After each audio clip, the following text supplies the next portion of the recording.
Hello everyone, welcome back to this educational channel called Learn Bio with Janet. Today we'll be discussing a subtopic in chapter 4 which is entitled The Chemical Composition in a Cell. The subtopic is on proteins.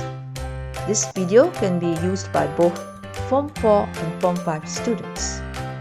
For Form 4 students, it's part of the SPM syllabus, and for Form 5 students, this video is also relevant to their SPM Biology syllabus.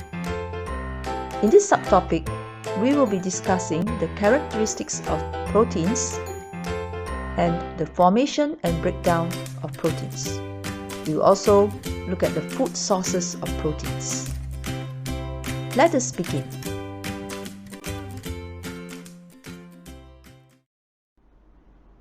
The learning outcomes for this lesson are as follows.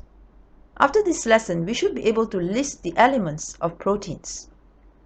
Number 2, conceptualize the formation and breakdown of dipeptides and polypeptides. That means we have to be able to explain the formation and breakdown of dipeptides and polypeptides. Thirdly, write and explain the word equation for the formation and the breakdown of dipeptides. And fourthly, justify the importance of proteins in a cell.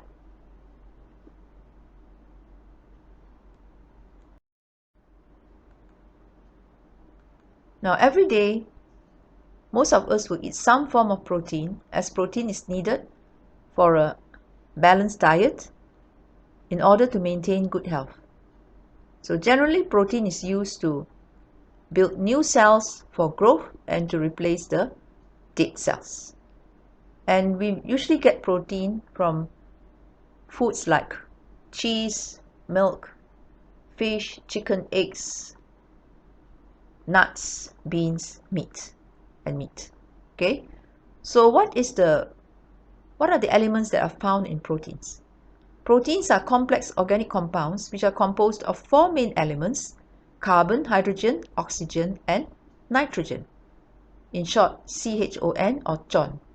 So notice that compared to carbohydrates and lipids, protein has one more element. Apart from CHO, it has nitrogen. All proteins have nitrogen, the element nitrogen. So CHON. Apart from that, most proteins also contain sulphur and phosphorus, S and P. Think of Sungai Petani, for example. So you add this to this, it becomes CHOMS. Okay? CHOMS. CHONPS. But the P and S are not found in all proteins. So for nucleic acids, what are the elements? Let's revise. CHOM, CHONP. All nucleic acids like DNA and RNA have carbon, hydrogen, oxygen, nitrogen, and phosphorus. Thirdly, the sources of protein. Foods rich in proteins are fish, meat, milk, eggs, nuts, and beans. Okay. Now structure. Structure of all proteins. They are made up of monomers or basic units called amino acids. So proteins are actually polymers made up of the monomers called amino acids. Actually, proteins are long chains of amino acids, okay, that have been folded to form a 3-dimensional shape. Now there are about 20 different types of amino acids in organisms, not just one type. So they have names like valine, leucine, alanine, methionine, and arginine. Notice that the ending of the word is I and E. Usually, for these amino acids, the names end with I and E. And the names are quite nice, such as valine and leucine or alanine. So girls, if you don't have any nice names that you want to adopt as a pen name you want to get, then you can choose from some of these amino acids. And there's a professor who named his daughters after the amino acids. Okay, so these amino acids combine through the process of condensation to form long chains of proteins. That's how the proteins are made. Okay, through condensation of many amino acid molecules.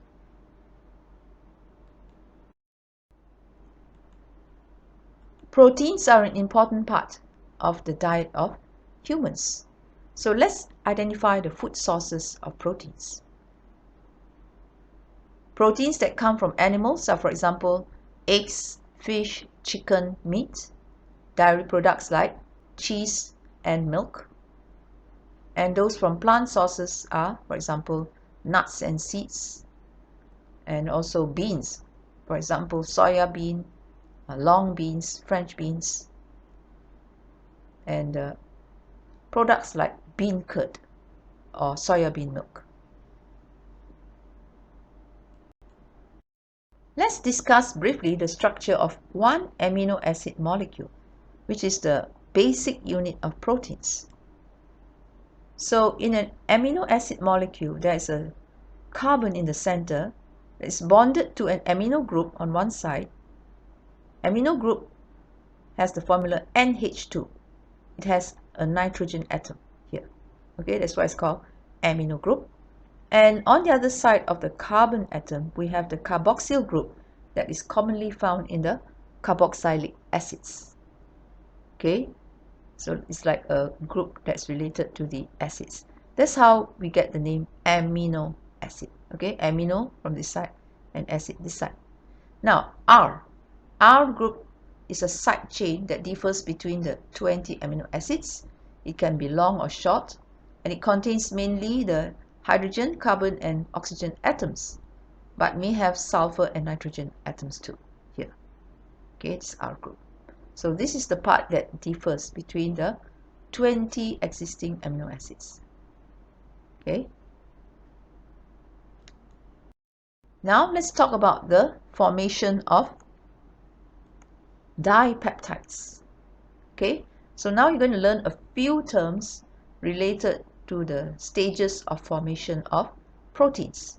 Start with dipeptides.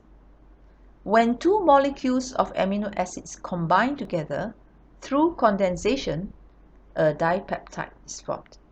And in the process, one water molecule is removed. The bond that links the two amino acid molecules together is the peptide bond. Okay, so we have this equation, and we can write this equation down. Amino acid, one molecule of amino acid plus another molecule of amino acid through condensation produces a dipeptide plus water. The word di means that there are two amino acid molecules. Peptide, the word peptide stands for the bond between the two amino acids. It's called a peptide bond. Okay, so the forward process is condensation, and the opposite process is hydrolysis, when a dipeptide is broken down to form two molecules of amino acids. Okay, let's talk about the condensation process with an example. Here you have the molecule of amino acid, and this is valine. Okay, it reacts with another molecule of amino acid called leucine. Through condensation, a bond is formed between them called the peptide bond, with the removal of water molecules. Okay, so when you have two amino acids linked together, it's called a dipeptide. Two amino acid molecules. Peptide is for the bond here. So we have to memorize this equation, forward equation. Amino acid plus amino acid condensation gives you a dipeptide. This is the first stage of the formation of bigger molecules from amino acids. Here's some advanced information. You may not need to memorize this. Okay, it's not in the textbook. But I'd like to show you the formation of the peptide bond between two amino acids. So this is the first molecule of amino acid. It reacts with the second molecule of amino acid. The carboxyl group of the first amino acid reacts with the amino group here of the second amino acid molecule. Okay, now here we get H plus OH, so it's H2O. That's how the water molecule is removed. Okay, now so when this happens, when the water molecule is removed here, a bond will form between carbon and nitrogen. Carbon from the first amino acid molecule, and nitrogen is from the second one. Okay, So this is called the peptide bond between carbon and nitrogen here. Okay, and this carbon atom, it still has 4 bonds. That is the usual number of bonds, okay, that it forms. So the peptide bond is formed between the carbon atom that's linked to oxygen here from one amino acid molecule with the nitrogen atom from the other amino acid molecule. Okay, now a peptide bond is a chemical bond formed between 2 amino acids when the carboxyl group of one molecule, okay, here carboxyl group, reacts with the amino group of the other molecule, releasing a molecule of water, and this is called condensation.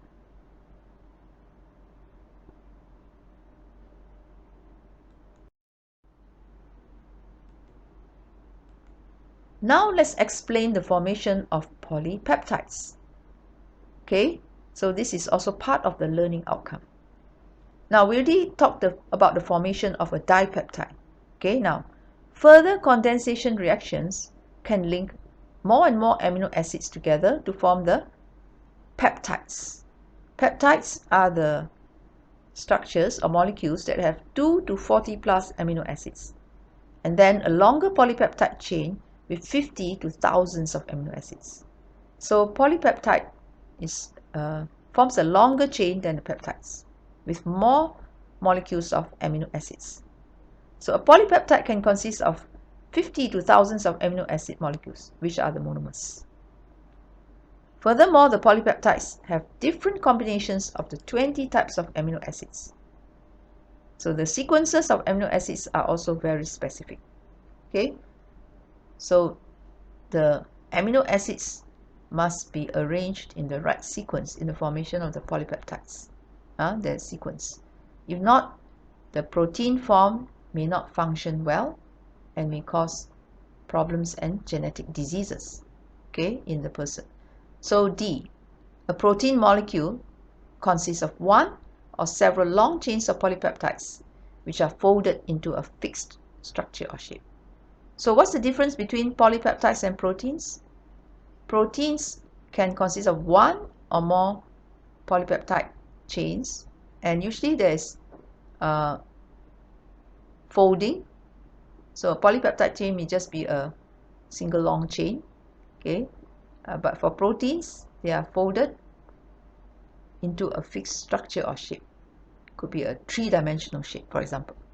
So usually they are folded into a 3-dimensional structure, and they may consist of, protein may consist of more than one polypeptide chain, maybe 2 or 3 that are combined together. For example, hemoglobin consists of 4 polypeptide chains, okay, that are combined together. So various types of polypeptide molecules can be formed from the 20 types of amino acids. Thus, the protein molecule will differ from each other in terms of the amino acid sequence in the polypeptide chain. Here is a very useful organizational chart to explain the different stages in the formation of a protein molecule. Okay, so you can copy this down and it will clear up any misunderstanding about the different terms that we use, okay, for the stages of formation of a protein molecule. So we start off with the amino acid, which is the basic unit of proteins. It's just one molecule. So example is alanine, which is an amino acid. You can draw a circle to represent it and color it a specific color, like red color. Then ALA stands for the short form of alanine. Take the first 3 letters from the name. Now, an amino acid can join to another amino acid through condensation to form a dipeptide. So a dipeptide is a molecule that consists of 2 amino acid molecules joined together by a peptide bond. Okay, so the bond is called peptide bond and the molecule is called dipeptide because there are 2 molecules of amino acids joined together. For example, alanine can join to valine, Val. Then, through condensation, this dipeptide can join with more and more amino acids. Okay, so you form the peptide. Peptide consists of 2 to 40 plus amino acid molecules. Then through further condensation, more amino acid molecules are joined to the chain, and it will produce the polypeptide molecules that have 50 to 4,000 amino acid molecules in each polypeptide. So some polypeptides are shorter, some are longer. So what is a protein? What's the difference between a protein and a polypeptide?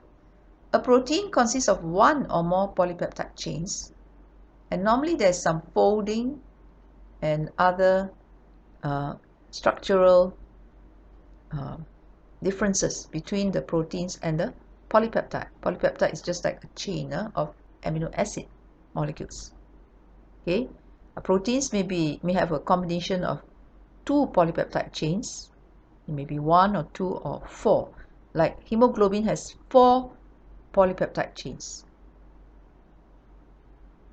okay, which combine together, and there's some folding, and they have a fixed type of structure. Okay, so that's a protein.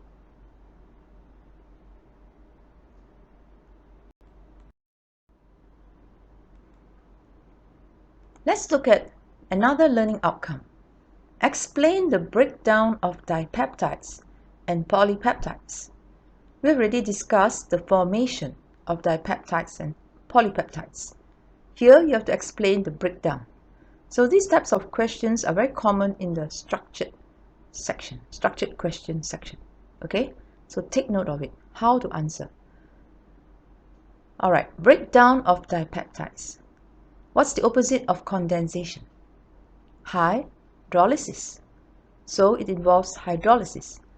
A dipeptide can be broken down through hydrolysis into 2 amino acid molecules, and this occurs with the addition of water.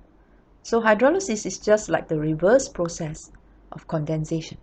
Okay, condensation combines 2 smaller molecules to form a more complex molecule, whereas hydrolysis breaks down a more complex molecule into simpler molecules, smaller molecules. So dipeptide can be broken down through hydrolysis into 2 amino acid molecules, and you must mention with the addition of water. Right, to help you remember what is hydrolysis, just look at this word, hydrolysis. Think of an arrow, hydrolysis. So the hydro means water, and water must be on your left side. It is a substrate. Okay, so it's added into the to be one of the reactants. Right? Lysis means breakdown, so the final outcome is that you get 2 smaller molecules. So dipeptide is the more complex molecule, plus water through hydrolysis is broken down into 2 molecules of amino acids. Amino acid plus amino acid. And we have to remember the definition for hydrolysis. Can you still recall the definition? Yes, hydrolysis is the breakdown of a more complex molecule and bigger molecule into smaller molecules, right? With the addition of water. Okay, now we have discussed dipeptides. Let's discuss proteins and polypeptides. They can also be broken down, again through hydrolysis, to form amino acids, again with the addition of water. So polypeptides, or even proteins plus water, through hydrolysis become many smaller molecules of amino acids.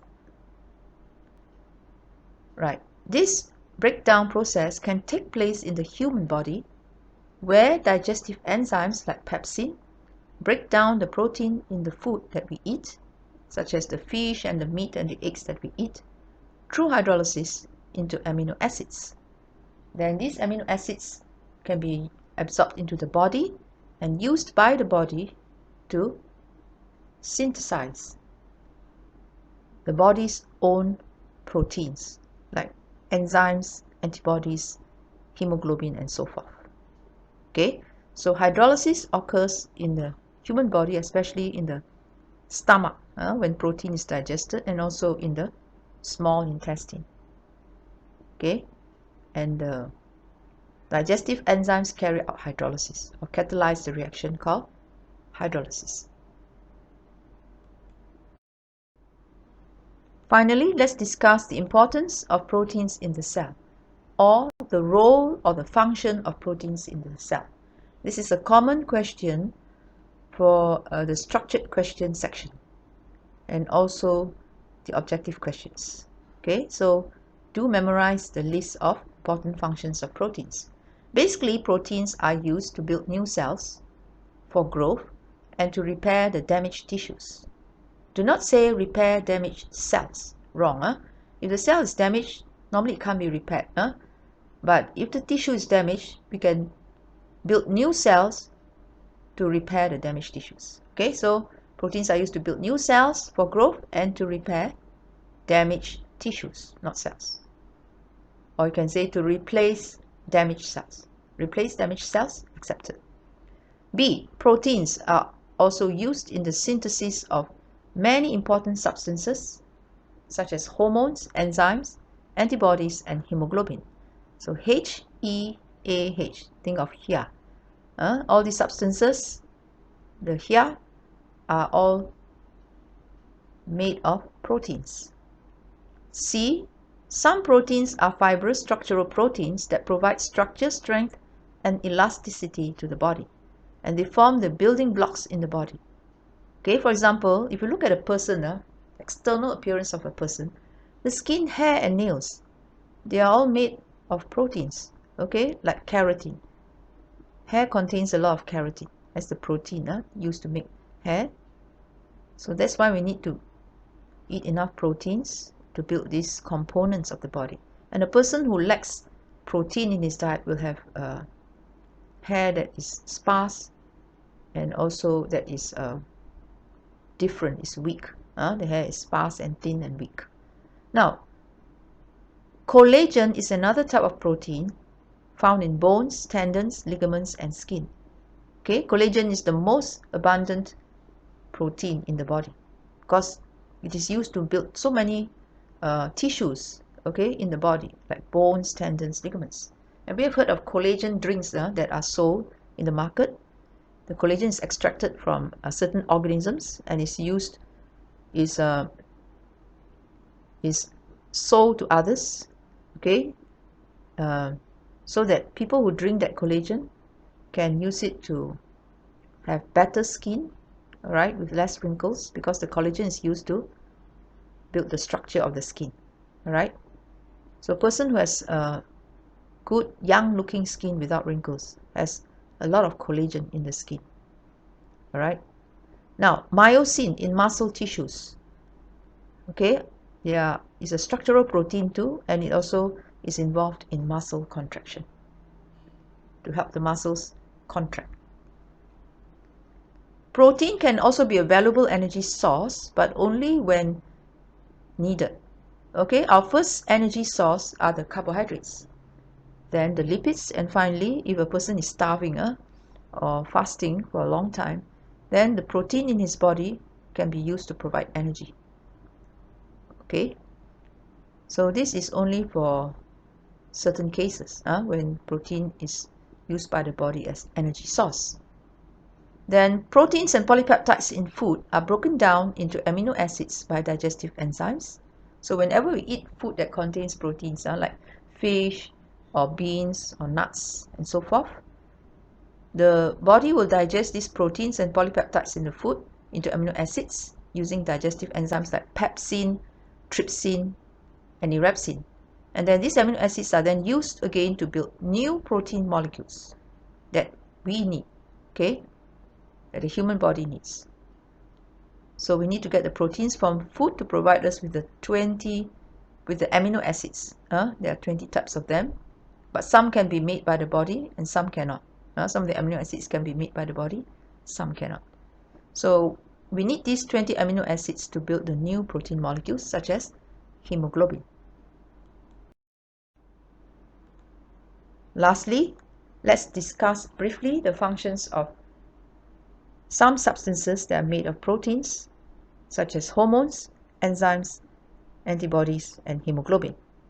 Okay, we'll study them in greater detail in the coming chapters, but here we need to know briefly the functions, especially for objective questions and structure questions. You can be asked, what is the function of a hormone or an enzyme or an antibody?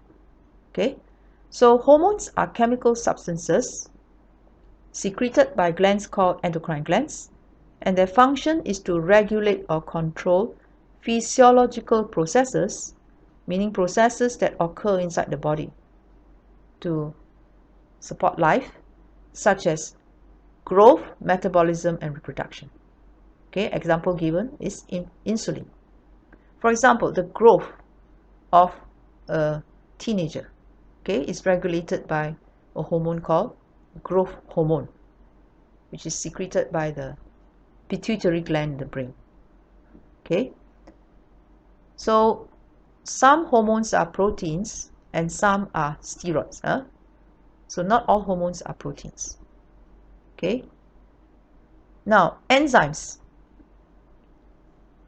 Enzymes function to catalyze or speed up biochemical reactions in a cell. We can give various examples like amylase and pepsin. Antibodies. These are chemical substances that are produced by the white blood cells to destroy foreign substances such as bacteria and viruses that have entered the body. So the word antibody is not talking about something that opposes or fights against your own body. Anti means to go against.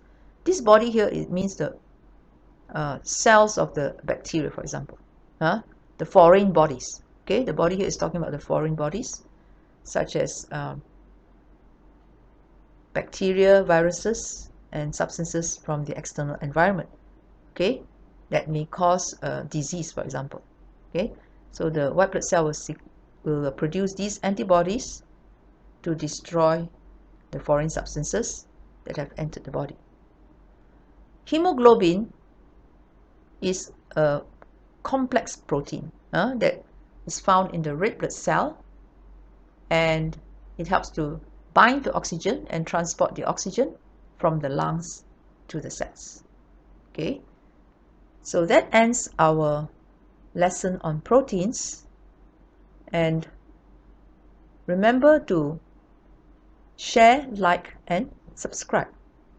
So in the next few lessons, we'll discuss the synthesis of proteins, okay, using the code on DNA and the functions of RNA also in the synthesis of proteins. Then after that, we'll go on to chapter 5 on enzymes and chapter 6. So in the coming weeks, I will be producing more videos on these topics coming up to increase your understanding of these topics. Okay, so stay tuned for the next video.